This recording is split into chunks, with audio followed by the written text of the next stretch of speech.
Hello, everybody, and welcome to the Burgundy Zone. I am your host, Kyle. I am joined by a good friend of this show, Mr. Mitch. Mitch, my goodness, it's been a long day, David. David Harrison of the Locked On Commanders podcast. Thank you so much for joining us on this somber Tuesday. It's very chaotic, but the title of today's episode is Insult to Injury, because it just seems like that's probably the perfect title for this week, David. But let's get into Seattle just a little bit. With that injury to Jaden, Dan Quinn in that presser yesterday kind of took a lot of the blame himself, saying, he should have seen something here or there. What is your kind of feeling on that? How much blame really goes on Dan Quinn for that?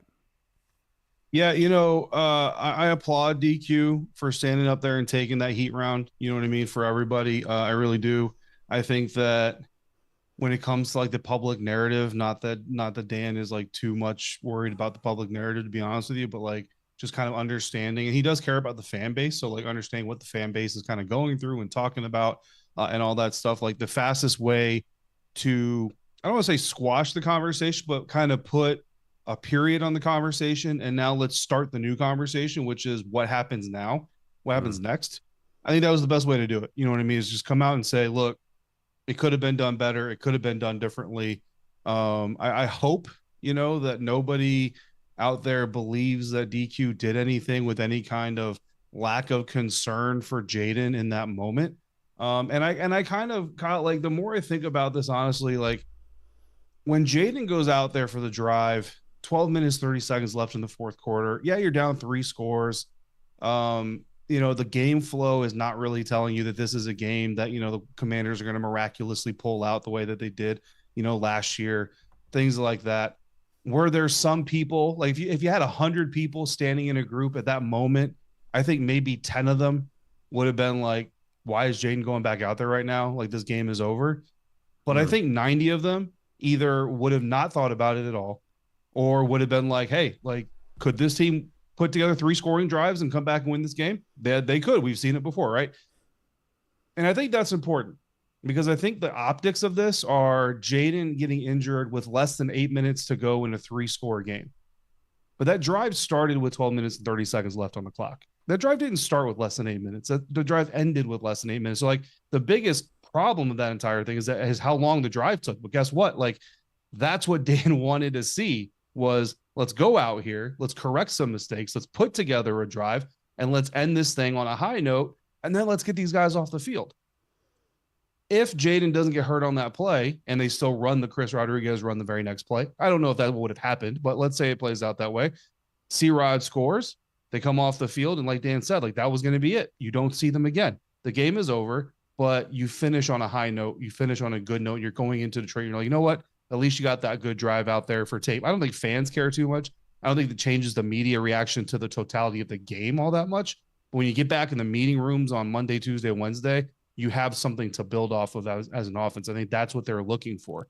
You're absolutely the injury right. itself is not a quote unquote typical running quarterback, type of injury. It's like, how many times have you seen a quarterback fall?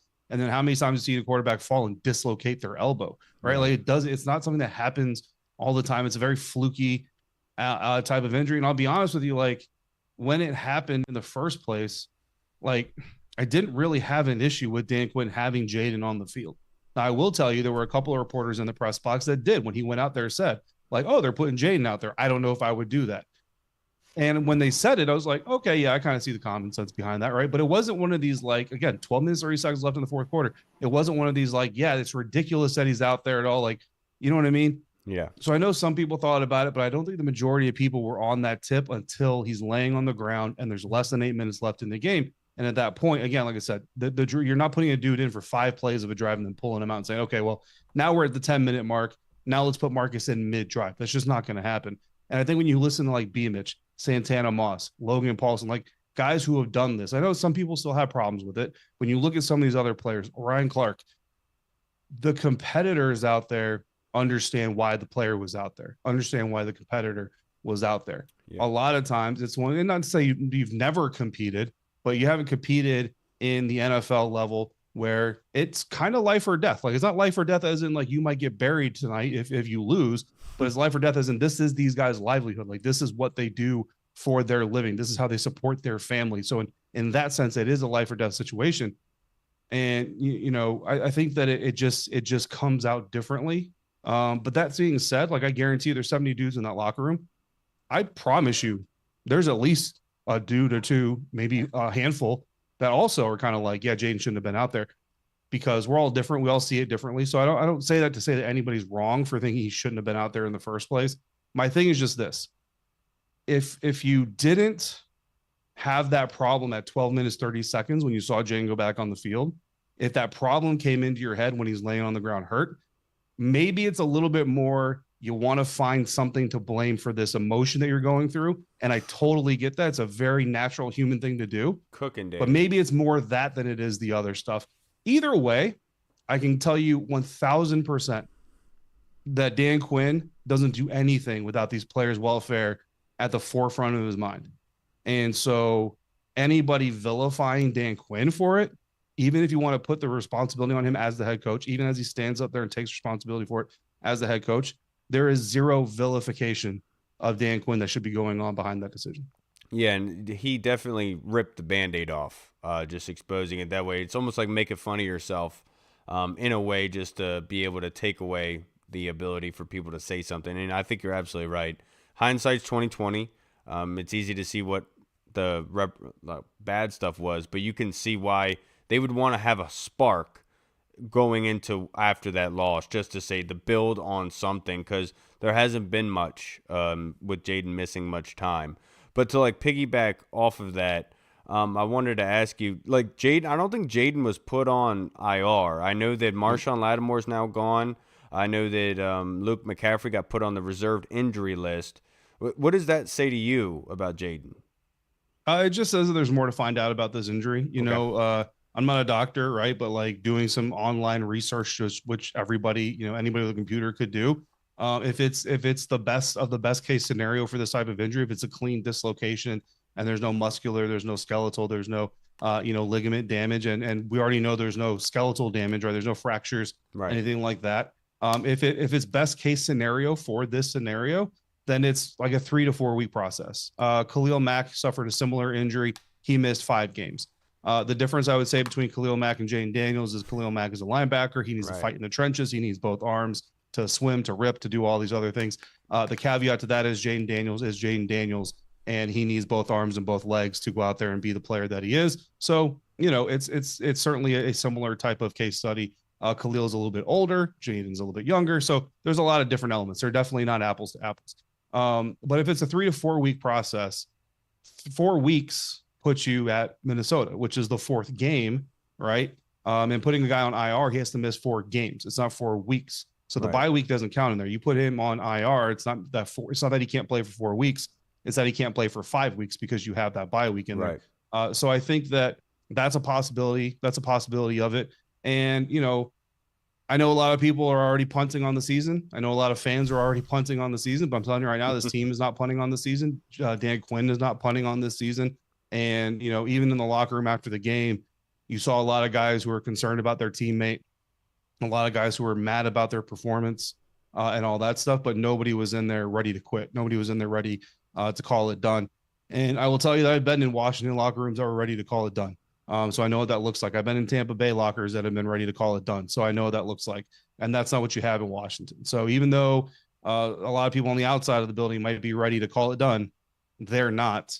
And if you're not, that's the reason you don't have Jaden on IRs, because there is a possibility. And the other thing I'll say is, for anybody who has an issue with Jaden not going on IR, is who on the practice squad or who in the free agent pool in the almost middle of November is coming in here to save the day for the Washington Commanders. Like, it's just not happening. So you don't need the roster spot for anybody.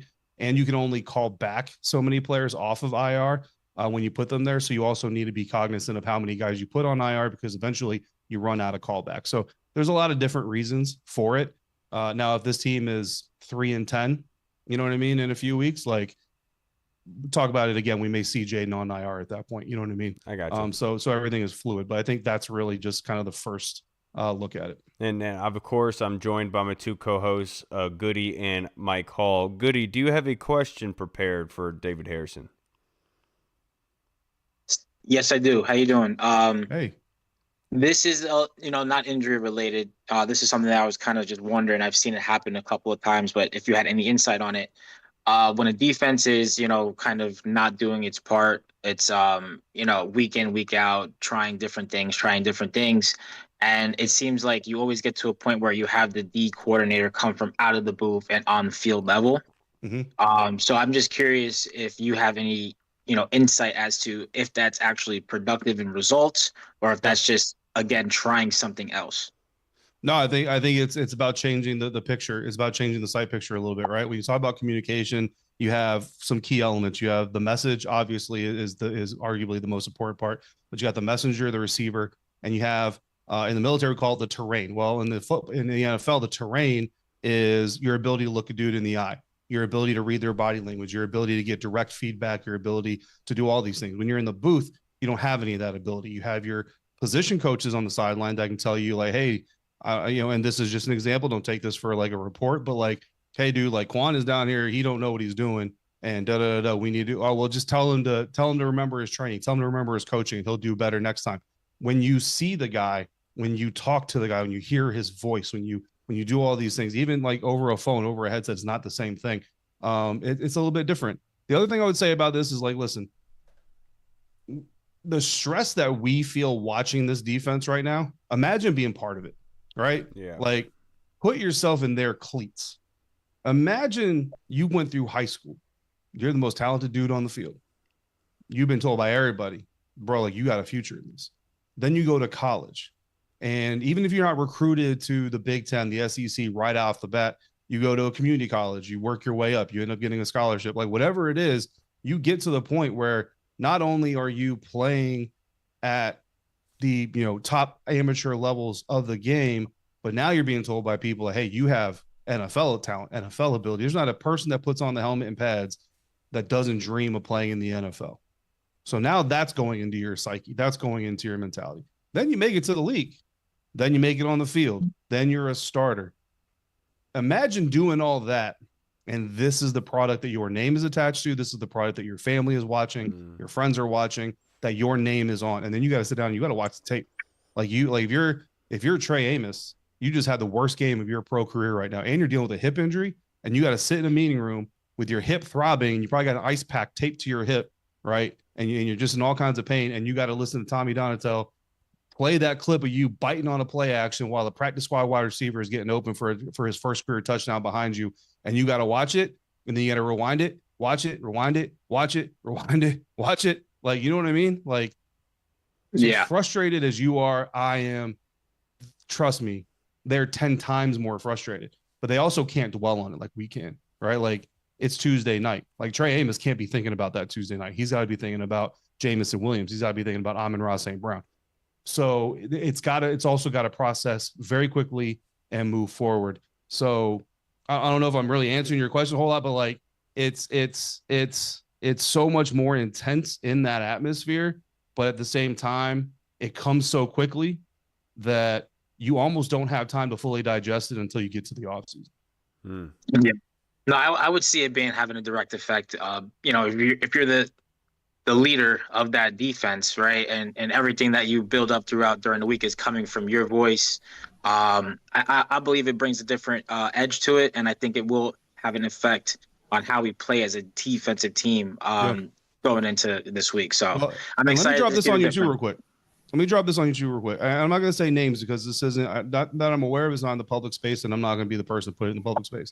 But I will tell you that after one of the key plays in this game, one of the early touchdowns that Sam Darnold threw, there was a little bit of a conversation happening on the sideline where two DBs were kind of talking to each other. And one of them was like, hey, bro, like, in my opinion, this is what you were supposed to be doing. The other one said, hey, bro, in my opinion, this is what you were supposed to be doing. And here's why I did what I did. Well, here's why I did what I did. And you did this. Da, da, da. And we know that's not healthy. What ended up happening is Bobby Wagner came over. I will say this because Bobby's a known leader. And he said, hey, squash that. Like, bro, it's over. It's over. What's important from that? What do we need to learn? Take that lesson, flush it, moving on to the next play. it's great that Bobby's there to do that, Mm-hmm. but Joe needs to be there to do that. Yep. You know what I mean? Jason Simmons needs to be there to do like so. Bringing him down there, just grab the reins a little bit. You know what I mean? Grab the reins a little bit. And I think that's incredibly important because you love having Bobby there, man. But at the end of the day, like Bobby Wagner is not responsible for the overall performance of this defense. Joe Witt Jr. is. And if I'm Joe Witt Jr., you got to know people are calling for your job. You know what I mean? And I'll tell you right now, if I'm going to get fired, I'm not going to get fired sitting in a booth, you know what I mean, a mile away in overall space from my guys.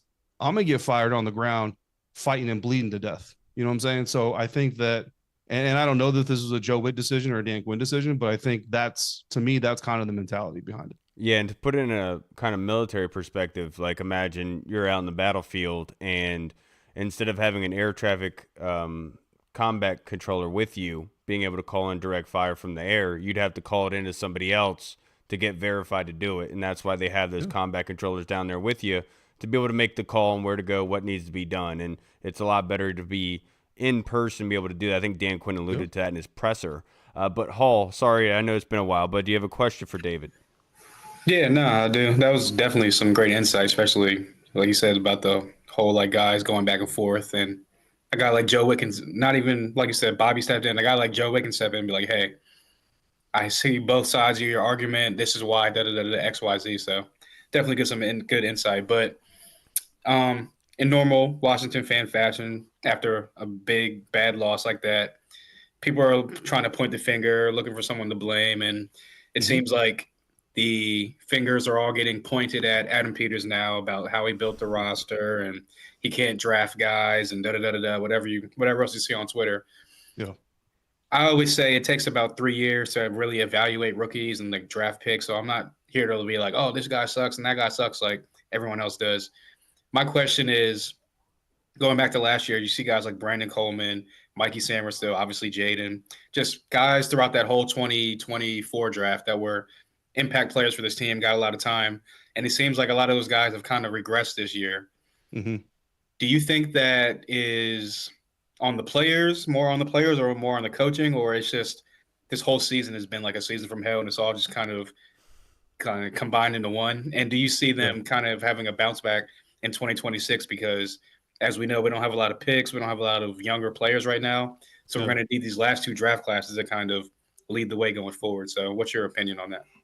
Yeah, I think it's a collective. I think it's a collective of things. You know what I mean? And that's why like it's a little bit of a minefield when you talk about like roster construction and why a team is built the way that it is and all that stuff. Because really, when I talk about it, I just come at it from how I see things.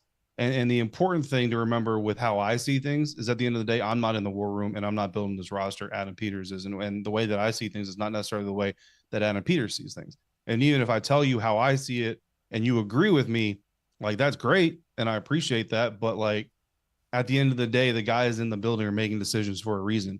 What those reasons are, we find out a little bit through press conferences, but we never find out the whole truth. To me, when you look at this season, the biggest mantra you're going to hear me talk about every offseason on Locked On Commanders is make moves based off what you know, not what you hope. And I did not come up with that. That came from Jason Light. And if you look at what Jason Light did this year alone in Tampa Bay, he has Mike Evans, Chris Godwin, Jalen McMillan as his top three receivers on that roster. And watching Commanders fans, y'all saw Jalen McMillan. We saw Jalen McMillan twice last year. And I will tell you right now, like, he's as good as advertised. Chris Godwin's coming off of a dislocated ankle. Mike Evans is getting older. Jalen McMillan is coming off of a great rookie season. At the time, he wasn't injured. At the time, he wasn't about to lose his entire season, right? So that is, if you're Jason Light, that's what you know. You also have Sterling Shepard, who's a really, older veteran, reliable type of guy. You're not going to lean on him, but he's good in spots, right? So that's what you know about your wide receiver group if you're Jason Light. We got aging Mike Evans, Chris Godwin off of an ankle, Jalen McMillan with 1 year, and I'll tell you right now, if Jason Light knows anything, it's that it's really hard to be good in the NFL once. It's even harder to be good in the NFL twice. So you got Jalen McMillan, who's been good once. I don't know if he's going to be good twice. So what do they do in the first round? They drafted Mecca Egbuka out of Ohio State. And everybody who's outside of Tampa starts scratching their head and be like, why would you do that? Why? Because you have an old receiver, an injured receiver, and an unproven receiver. 1 year of talent is not proven. You have a 1 year talent receiver. When you look at your receiver group that way, it makes all the sense in the world why you draft a wide receiver in the first round. So now how does that apply to the Washington Commanders? Specifically to the wide receiver room, you have Terry McLaurin who's about to hit 30, and we know there's a possibility that his body is about to go off a cliff. You got Deebo Samuel who's coming off the worst season of his career before that. You have Noah Brown who has a known injury history. You have Luke McCaffrey who we know has tons of room to grow as a wide receiver. Those are your 4 receivers. So based off of that, if that's what you know, where's the priority for wide receiver this offseason, whether it be a free agent acquisition or a draft pick? It should be pretty high. Yeah. When you look at what the Washington Commanders did and Adam Peters as a result, clearly it wasn't that high. And I think that what it is, well, Terry's right to a certain extent that he's 29 years old. He's been balling out. He hasn't had any major injuries. So hopefully that's going to continue. Deebo Samuel, we believe he could be better than he was last year, especially with Terry McLaurin and Jane Daniels. So hopefully we're going to be right there. Noah Brown, yeah, he's been injured a lot, but he's had a lot of time off. He's been working on his body. So hopefully he can overcome that trend. Luke McCaffrey's been working his butt off. He's working with Christian. We have a lot of faith in his family DNA and everything else. So hopefully he can take a big step. So to me, especially just looking at that picture isolated, a lot of decisions were based off of what we hope and not what we know. And I think that this season where you talk about the combination of things where they're just getting snake bitten, everywhere they made decisions based off what they hope and not what they know, they're getting exposed. You know what I mean? Offensive line. You might hope that Josh Connerly as the 29th overall pick is going to come in and just ball out moving from left tackle to right tackle. That's not realistic. Like, find me the last end of first round offensive tackle that moved from never playing the right tackle position to only playing the right tackle position in the NFL. And not only did it as a rookie, but balled out. You're not going to find one. He's going to be average at best. That's what you should expect. Andrew Wiley is average at best. So if we're all in, which Larry Tunsil and Deebo tells you you're all in, why are we drafting a right tackle in the first round? That's not an all-in move. That's a future move. So to me, it's a lot of half-stepping. You're either all in or you're building. You can't do both. You can't do both when it comes to all in. You can go out and get a veteran here, veteran there, veteran here. You could trade for Deebo Samuel and still be building for the future. Trading for Deebo alone is not an all-in move. Trading for Laramie Tunsil and Deebo Samuel is an all-in move, especially with the draft capital you gave up. So that's kind of where I just get a little bit confused as to what the plan really was. It seems like there's 2 plans operating at the same time. And the other military cliche that we'll throw out here is when everything is a priority, nothing's a priority. And I think that a lot of that is coming back to roost this season. And now to wrap this up, David, only have a couple more questions for you. But Marshawn, I alluded to it earlier, got put on IR. Obviously, Trey Amos had the hip injury during the game. We saw that on that play when he turned around like a 70, 80-year-old man. So what would you do? What do you think is going to happen with this secondary? Are guys going to move? Are they going to keep Jonathan Jones on the outside? How do you think that's going to play out? Yeah, I mean, that's an interesting question because you also move Mikey Sanderson back outside. Jonathan Jones has inside ability. Noah Igbenogany has inside-outside ability. Yep. And I think, honestly, that's a big reason you didn't see Noah moved today is because of what's happened over here in the last 48 hours. They brought another cornerback onto the practice squad to start developing and getting up to speed. So I think that you kind of have who you have. And now that's where they've got to kind of go through and figure out what's the best arrangement. Is it Jonathan Jones outside? That's what they did last week. Like when Marshawn went out, it was Jonathan Jones outside with Trey as much as he could. And then Mikey Sanders still in there. I think that's probably my expectations is Jones and Amos outside if Trey can play and then Mikey inside. And then, if it's got to be Noah, I feel like they're pretty stubborn on Mikey inside. So I think you might see Noah outside. Personally, I would move Mikey back outside and put Noah inside, but that's to be seen. Yeah, man. You and me both, brother. Now, Frankie Louvu received a 1-game suspension for hip drop tackles, third one. I will say, though, this third one that he got ultimately suspended for, it didn't seem like that much of a hip drop tackle.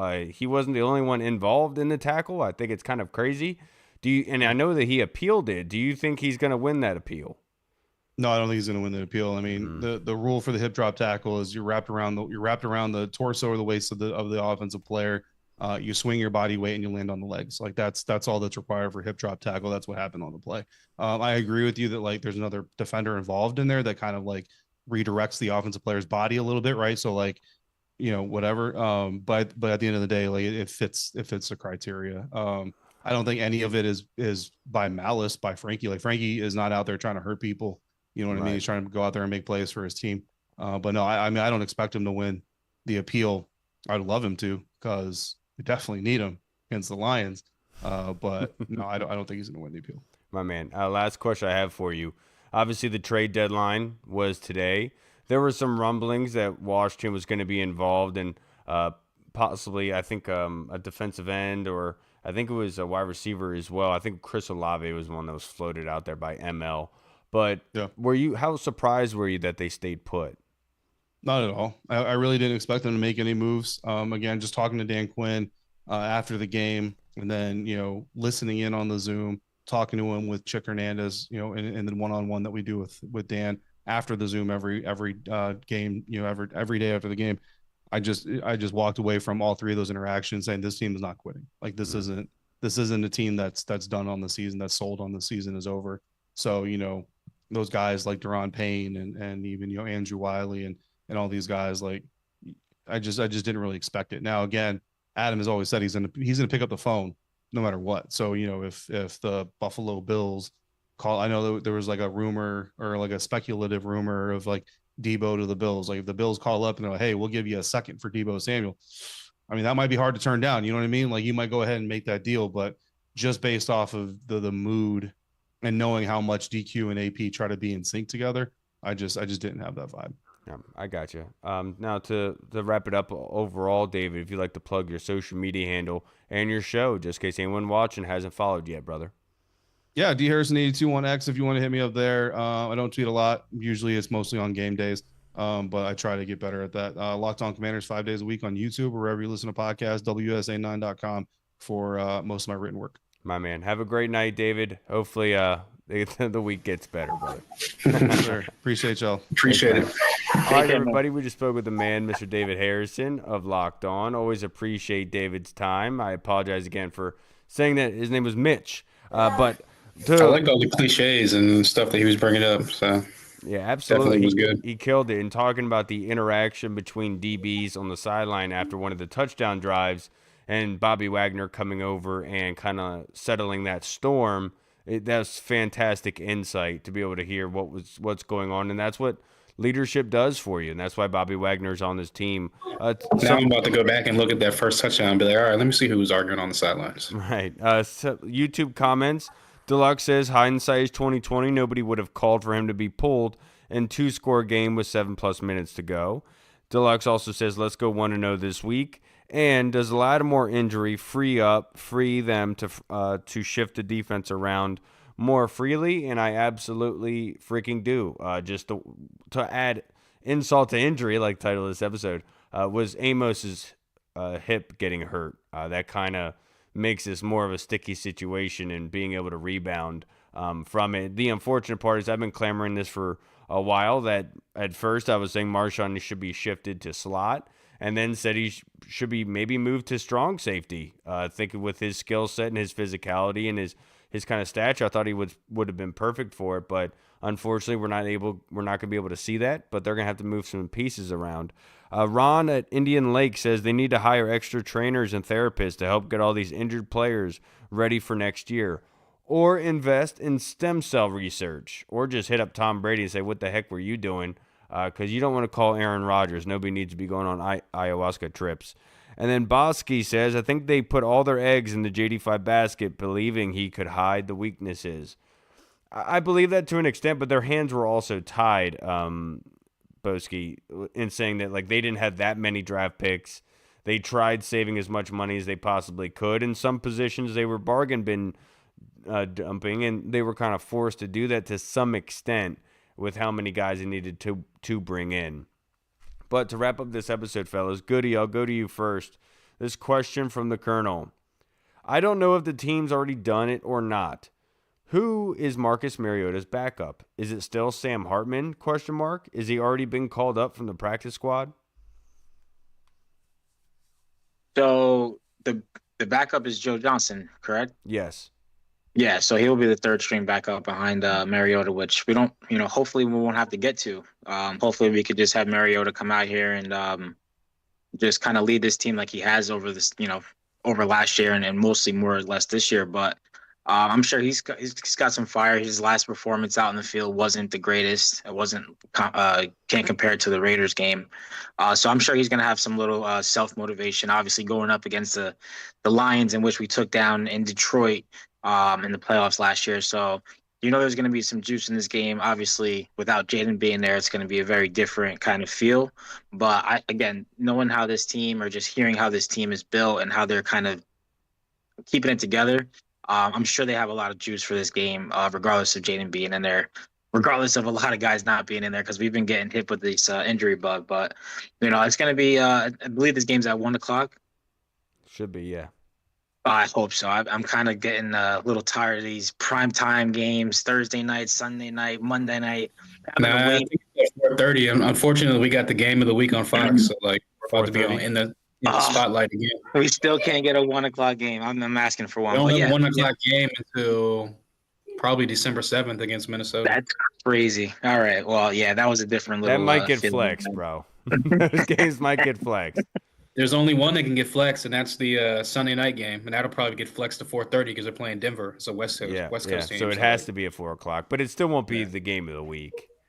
No. It won't be game of the week, but it'll still be like the 4:30 window game, like whatever. But yeah.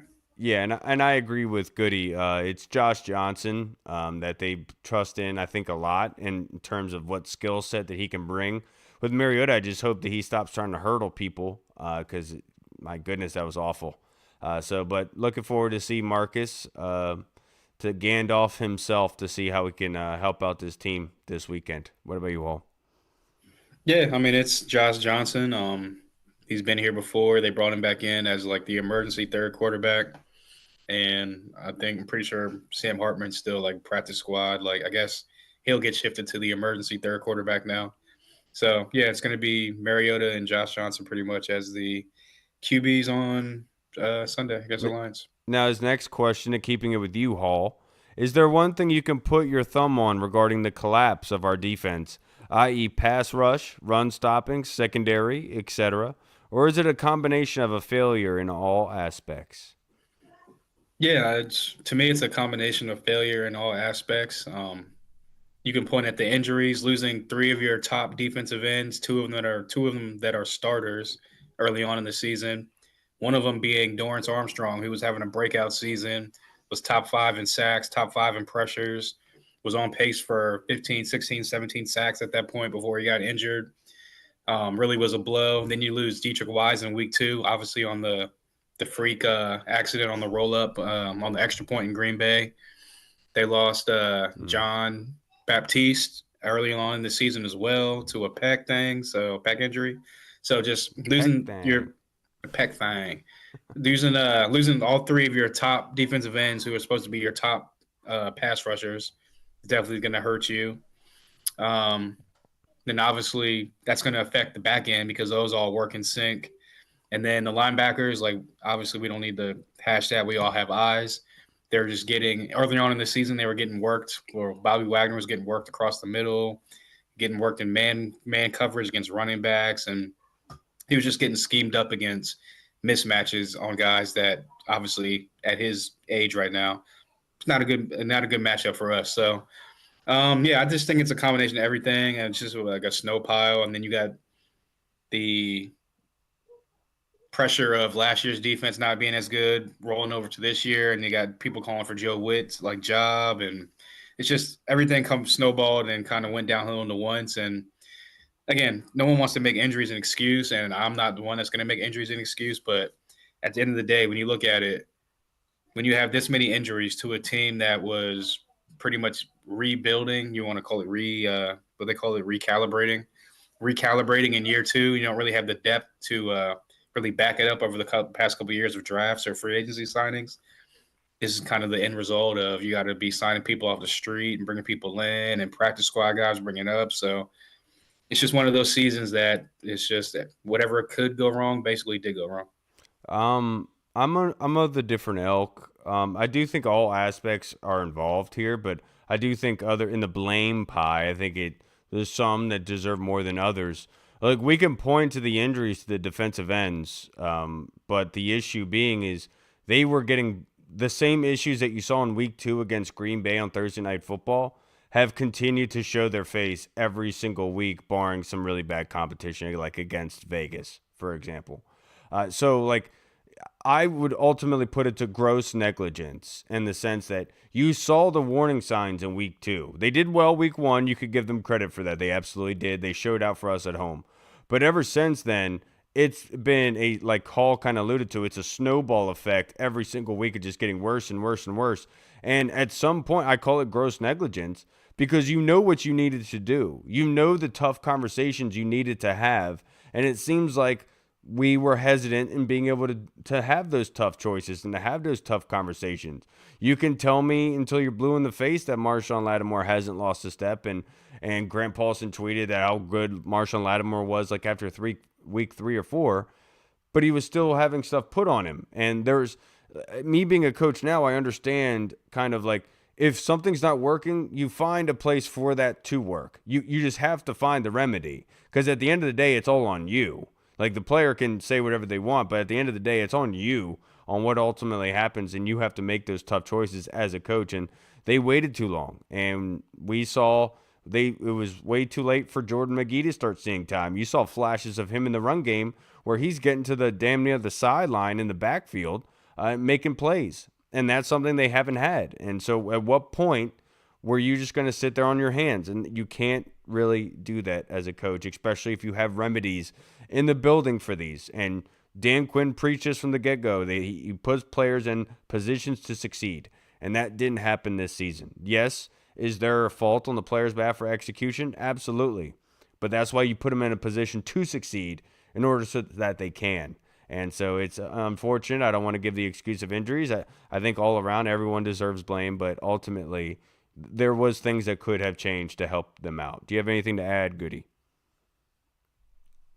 Nothing much. You guys pretty much said it. You can't really put blame in one's position group. It seems to be, for me, there's a lack of communication, and there's a lack of adjustments being made. But this is the same thing that we've seen. We have enough, documents like to justify what we're saying here. It's about to be week 10, right? Yep. So we've definitely seen enough of it to really have an idea that nothing is going right. There's glimpses, there's flashes where you kind of feel like, all right, they're starting to get things together here. But I think all season long, it's definitely a lack of cohesion, lack of communication, and just a lack of adjustment. Not that they're not trying to adjust or make these things, go away, but that's just what I'm seeing from my eyes. Yeah, it's crazy because like you just think about like over the years of watching this team, it just seems like no matter who the players are on the back end, no matter what scheme they're running, no matter who the defensive coordinator is, no matter what regime is taking over, there's just always bad communication on the back end. And I don't understand why it only happens in Washington. Now, obviously, I'm not watching every single game, every single week, every single play, but I've watched a lot of games around the league the past couple of years. I don't ever see every week in and week out. We're like the only team that's given up multiple explosive plays on the back end because of communication. And it just goes over multiple years and multiple players and multiple coaches. It just really blows my mind. I don't even know. Yeah, it seems like the meetings are being spoken in French or something. That's how it kind of seems like at times. Now, next question from Tony Franchise on Twitter. Thank you, Tony. My question is, what does AP need to do to get more talent, Goody? Other than Tunsil and Debo, it feels like he really ignored some major positions on top of screwing up the Terry situation. To get more talent, I think you don't get to his position by not having the skill set to identify talent, right? You don't just get thrown into being a general manager of an NFL franchise. Obviously, his track record coming from New England, going to San Francisco, I mean, those are basically dynasty kind of franchises, right? So in order to kind of get your ranks going through those franchises and then getting your shot, I don't think that it's something that he is not capable of doing. Maybe the unfortunate was just the flash in the pan with Jaden Daniels last year. Our draft overall, our rookies played very well. We obviously made it to the NFC Championship game. Um, but yeah, I think you got to stick to your guns. You know, whatever got him to where he is today, just continue to do that. Because if he's losing trust in himself, his process, things that he's learned throughout his career, that puts us in a very weak spot. Because if that's your guy that's in charge of scouting these players and bringing in talent, and he's getting unsure of himself, then we're doomed, you know, in that sense. But if I'm him, I'm not gonna do too much. If I'm AP, I'm gonna stick to my process, stick to my scouts, the people that I hire to, you know, give me the information that I believe is gonna be accurate. You just gotta keep rolling the dice. I wouldn't change up too much if I was AP. I would just again stick to my process. I'm not going to say that he ignored other positions. I said this before. I do think their hands were tied and how much they could ultimately really do and to make a difference. Right? Like, I was huge on board of doing the edge rusher kind of thing, but nobody could have foreseen the type of injuries that they would have had. But you would have liked for them to build it in a way that they would have felt confident in it. Like, the one thing besides the Terry situation, how that was handled, franchise, I could sit here and say, like, you see what Alamadi Zacchaeus is doing for Chicago, and he's doing for Chicago exactly what he was doing for us last season, where he's a crucial third down target. He extends the chains. He's that kind of safety blanket from the wide receiver perspective, and you would have liked to see him return because that was good for you last season. But like, they were bargain bin, and they wanted to let go of some guys. They brought back Noah Brown. That's probably one that you could really point to say, WTF, because that lingered all throughout the summer.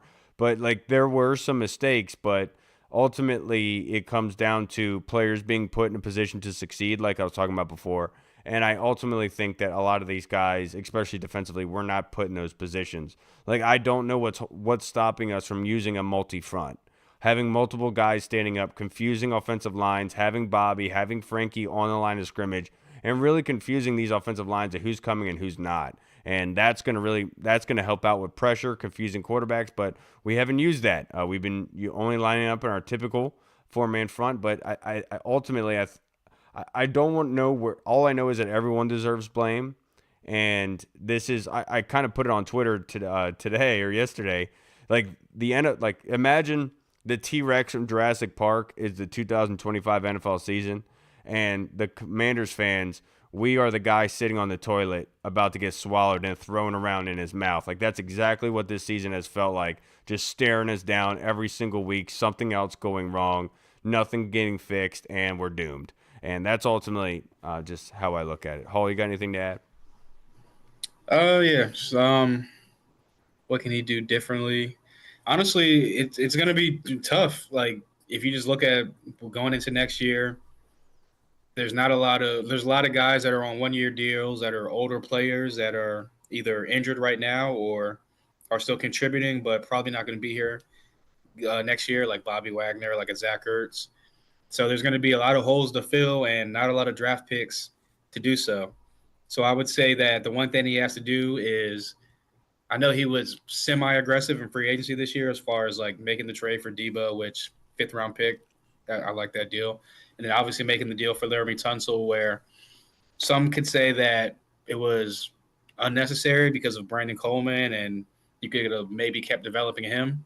I would retort that and say that he was getting beat a little bit last year, but it was also because they had to have a tight end lined up every single play next to him or a chip every single play. So it's like, would you rather have a top 5 left tackle protecting your quarterback on the blind side, or a guy that you're still developing with a tight end over there all the time? You got a chip and you got to always give him some type of help. So I understand that move, and I like that move because, again, you're protecting your franchise quarterback #1 asset. So I like those moves, but I think that, like you said, as far as like filling in the edges of the roster and kind of filling out the roster, I think he overestimated the roster from last year and bringing back the guys that we had last year, thinking that, oh, we can just run it back and just supplement a couple guys here and there, and that'll get us over the top.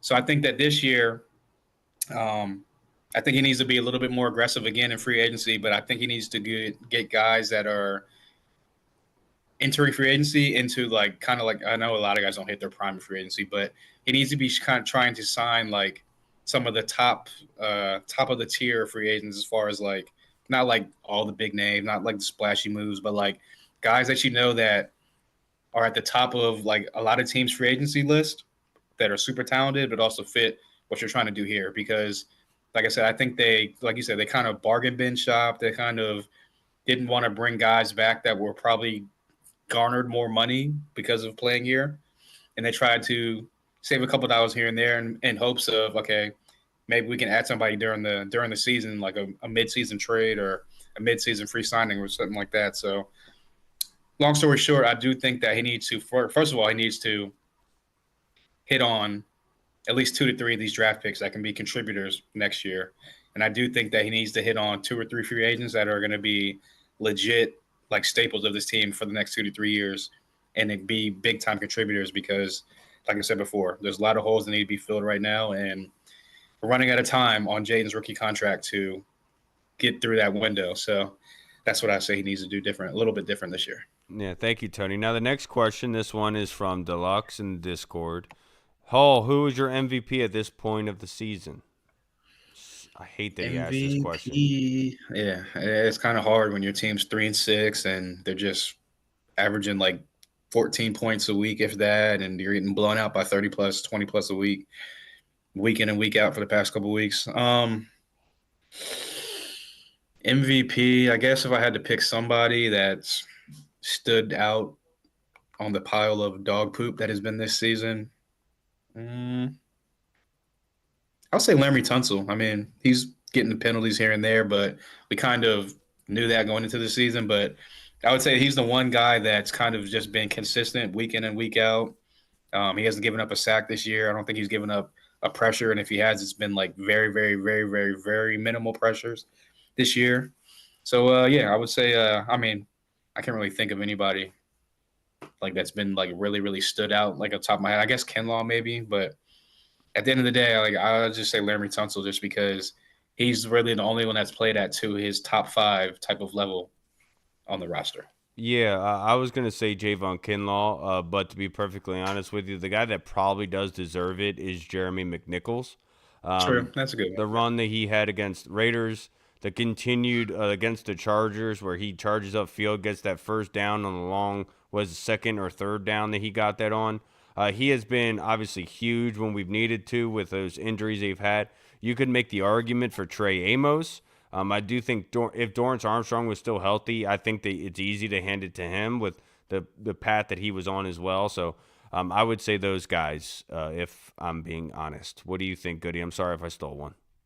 No, it's all good. I think I have about maybe 2 that I could really kind of maybe 3, but I would say before Luke went down, the way he was his trajectory this season, it was very exciting because us as fans we were kind of wanting more out of him, and just seeing the way that week by week he was being more effective on the offense and causing big plays on special teams as well. I feel like he had a good run for most valuable player, especially once he started getting involved in the offense more. But I would say Daron Payne probably. I would probably say Daron Payne. Trey Amos is a good option. Jerry McNichols as well is a good option. But I feel like Daron Payne has been doing his part. It's him again. We have him in a contract year, and that's when the players tend to play their tail off the most. But yeah, I feel like he hasn't made any big mistakes, and he's kind of just been a force for us, kind of holding down that anchor in the middle. Now, next question, go to you, Goody, first. This one is by Jeff Miles in the Discord. Cliff is starting to piss me off. While I understand injuries make your job a whole lot more difficult, week after week I see other play callers scheme open great players up and nobody players. Why can't Cliff scheme open any players besides screens and a blocking tight end? Even when we are fully healthy, this was an issue. Yeah.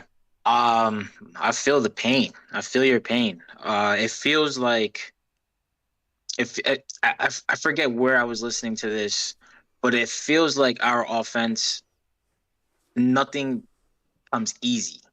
Yeah. Anything that we get does not seem easy. Whereas, you can even compare it to last year, whereas you felt confident Yeah. when we had the ball, we were going to move the ball. Whether we got in a field goal range or red zone, we were going to score points. And there was never a time where we were backed up at third and 5 plus, third and 8, third and 12. It was just like, yeah, he's gonna call a play, the players are gonna execute, and we're gonna keep moving the chains like nothing ever happened. I have not felt that at all this year. It has been like sitting there with sweat droplets on your forehead every possession that we have the ball, because you don't know if it's going to end in that first 3 plays or if we're going to get lucky and get down the field. At times when we've even moved the ball, unfortunately we've had these costly turnovers that really just kind of sucked the life out of the drive and the momentum that we were building. If not So just turnovers, it's been penalties too. yeah. I mean, the penalties, like, I can deal with the penalties, right? Because people are going to get flagged. People are going to put themselves in bad positions just off the strength of penalties. The timely ones are obviously more of a kind of anger issue. But yeah, the offense last year was moving. I watch other offenses; they just have plays that make sense, and they just keep moving the ball. Seems like everything that we do this year is just a struggle. Yeah, and see, the unfortunate part is I see fans complaining online about our wide receivers being able to lack separation. And then I see a former quarterback in Kurt Warner come out and say, I don't know what's going on with Jaden in year 2. He's not going to his number 1 read. He's kind of going through things sluggishly, you could say, to an extent. And people are attacking him in what his viewpoint is. But there is an honesty in that. The offense does not seem as quick and attacking style that it has been in the past. And we kind of knew this last year, that they really depended on, especially early in games, to have deep balls, to have these really big plays happen. It kind of sparked the game offensively. And Terry obviously has a lot to do with that in pertaining to injuries. So, like, I'm not going to say that it's Cliff's all the way fault, but there are things that Cliff could be doing to kind of help out the offense in terms of what he's calling. And I do think that at times we're not calling a good play call against zone. We're not calling a good play call against man coverage. And we're just not doing enough to be able to make play on the football. And it sucks. I don't want Cliff to get too much of the blame, because I think Cliff has dealt with a lot more injuries than the defense has up until this point. But I'm just tired of people saying the lack of separation thing, because we don't want to admit that our quarterback could have taken a step back in a sense, and we're just blaming the wrong people because that he got injured. This is his 3rd injury this season, separate injury. Like, there was obvious drop off, and so it's not asinine to insinuate or to think that that is a possibility. But it's also not crazy to say that the wide receivers aren't doing as much as they should be. Well, no crap. You've had so much injuries to it. There's a growing pain for all of this, and it can get fixed. I just don't get too worked up about it, man. It's football, and this is why you just enjoy the success when you do have it, even though other fan bases like to talk crap about us enjoying ourselves when we are winning. But that's why it's very important to enjoy it, because you don't know how long it's going to last. Yeah, 1000%. Yeah, like you said, obviously some blame has to go on Cliff, because he's the guy calling the plays. He's the guy scheming up the offense. He's the guy putting the game plan together week in and week out. But if you really look at it, like, if you look at the first couple weeks per se, people that are way smarter than me, like Dan Orlovsky, Mina Kimes, like, I listen to their breakdowns and listen to them talk about this offense. And one of the things that really stood out to them was how Cliff schemes up the running game. And, like, it seemed like every single week it was, like, specific to what the defense was doing. And, like, it was, like, really creative and whatever it may be. And they were really praising the running game offense. So you get to the middle of the season and where we're at now, they haven't been able to run the ball recently. So if you're not being able to run the ball recently like you were in the beginning of the season, now all of a sudden your play action game is not really effective. If your play action game is not really effective, you're not attacking the middle of the field, and you're not getting Debo over those, like, deep crossing routes, or whoever it may be on those deep crossing routes, and you're only trying to attack the outside of the outside hashes and stuff like that, well, then you get really predictable. So if you can't run the ball and you can't attack the middle of the field, you can only throw the ball to the outside. Then you add in the injuries to the offense and the receivers, where I think I saw a like some type of like analytics chart where it was QBs on their first read, and like obviously those charts where it meets in the middle like a cross. The Yes. guys on the top right are like doing good. The top right or the bottom right are like man, and then everyone behind the average of the line are the guys in the bottom tier. Jaden was on that backside of that analytics line, like that analytics chart, where like his first read is always like he doesn't go to his first read. He's like bad on his first read. And then they set another chart where it's like when you get to your second, third, multiple reads down the progression, he was in the top right, like corner, right behind like Pat Mahomes and like maybe Drake May or something like that. So I think that Kurt Warner definitely, obviously, Hall of Fame quarterback, played the position at the highest levels for many years, Hall of Famer. He knows what he's talking about. He knows what he's seeing. So like, I get, like you said, people want to attack him because we don't want anyone to talk bad about our guy. We all love Five, but at the end of the day, he hasn't been as sharp as he was last year, and it's okay to admit that. A guy like Nick Ackridge, who we love, friend of the show, he broke down the tape and he said the same thing. Yeah. Jaden has not been as sharp as he was last year. He hasn't been playing bad. He highlighted his accuracy. Exactly, the accuracy's been off just a tick. It wasn't like it has been last year, and that's okay to admit. It's okay to not just always praise. So at the end of the day, I think that, like I said, Cliff deserves some of the blame, but I think it all kind of goes back to they don't have anybody to stretch the field, so the defenses are playing everything short. They're not attacking the middle of the field because they can't run the ball, really. Well, they can't run the ball. They can't attack the middle of the field because they don't really have any type of play-action game going right now. And there's no consistency on the offensive side of the ball because you get Terry back, and then all of a sudden another guy goes out. You get Jaden back, and then Terry goes out. You get Jaden back, then Debo goes out. You get Jaden back, Debo's injured. So it's like Cliff talked about it. They don't have time on grass, time on task. And unfortunately, all this stuff that we talked about in training camp as far as like the offense gelling and getting the reps has all come to heed right now in week 9. Yep. Yeah, there's no identity for sure. There's no identity. And that's something I've highlighted many, many times, and it's unfortunate that we are to this point. But any last-minute thoughts, boys, before we get out of here? I would just say that obviously these past couple of weeks have been embarrassing. We've been on the national spotlight, and we've just been getting taken out to the woodshed, play in and play out, down in, down out, quarter in, quarter out. Hopefully, it's still unfortunately it's only the halfway point of the season. We still got like 8 games left, so hopefully they can look themselves in the mirror, fight through the adversity. And that's my thing. Like, I know fans are like, oh, we suck again, and they're ready to fire everybody and get rid of this person, get rid of that person. All I'm saying is, when everyone was riding high, everyone was loving everything they were doing last year, glazing the team, this, that, and the third. There was not a lot of adversity last year, so we didn't have to deal with any of this type of stuff. All I'm saying is, when you're loving the team and they're up at the top and at the peak and their highest, when they hit a little adversity, don't jump ship. That has been the problem for the past 20 plus years. Hit some adversity, people are like, I don't like this team no more. I'm done with this team. Da da da da. We're trying to get out of the dark days and move into the light. The only way we're going to do that is to, I'm not saying like pom-poms 24/7 support, da da da da da. Obviously, if they need to be criticized, criticize. But I know fan is short for fanatic, but like you got to take the emotion out of it sometimes and like just woosah. So, end of the day, all I'm saying is they're going through some adversity right now. Don't jump ship now, and when they turn it around, don't try to jump back on the ship again. Just stick with them down the river. When we get to the waterfall, hold on tight.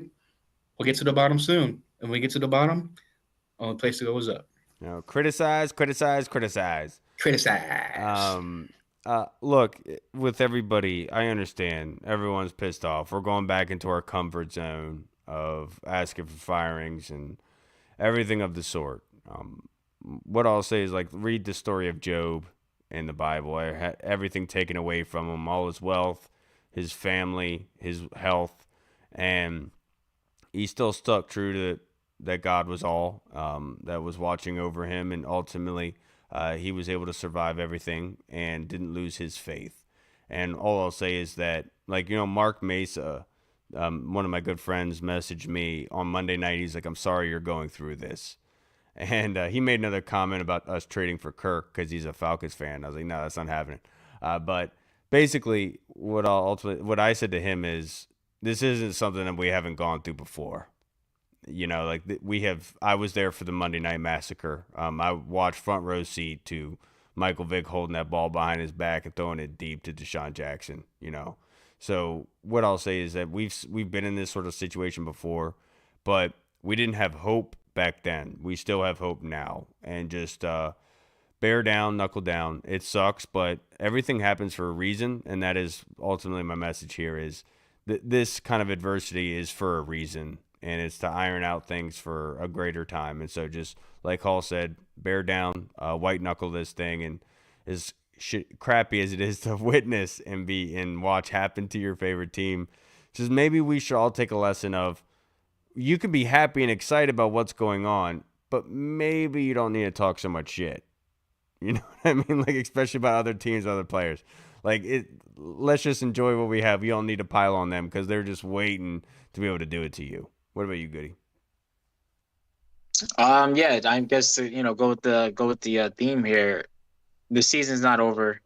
Obviously, we're beaten and bruised, but we could still, from the adversity, we could still gain a lot from this. And I was always big on having the depth of the roster getting more action, which doesn't happen if your starters are fully healthy. And that's not a bad thing. But in the silver lining of this, we're getting a lot of these younger guys on the roster that are getting some actual minutes, playing time. So as a GM, as a coach, evaluator, you can have a better look at what you have to work with going into an off season, knowing that you have to make improvements. So the only way you could really make those decisions, you have to kind of know what you're working with at first. So I think it gives us a little bit of an advantage. Not saying that the season's over, not saying anybody's given up, but again, I'm an optimistic person. So if there's any, cause of destruction, you look for solution.